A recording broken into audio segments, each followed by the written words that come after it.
Good morning, everybody. It is Monday, May 25th, and you guys know what time it is. Let's discuss the fact that Bitcoin just dumped.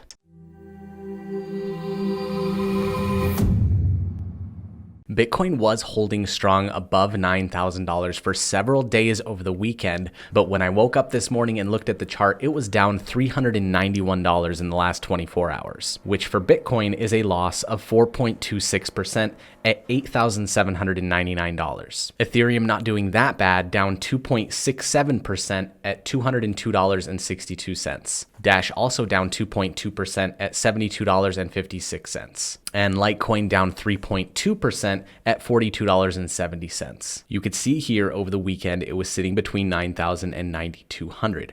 But if you look at the last 24 hours, it dropped down to 9,100, hit a resistance level, then dropped down to 8,900, hit a little bit of a resistance level, and then dropped below 8,800 and has been sitting at this level ever since. 9,200 was a key metric that we needed to stay above, and now that it's gone below that, I think the worst is still to come in the land of Bitcoin. We could be seeing numbers towards 7,800 in the very near future. Don't forget to join us later today when we go over the news to find out exactly what's going on with Bitcoin. Don't forget to like the Facebook page, subscribe to the YouTube channel, and we will see you in the later video.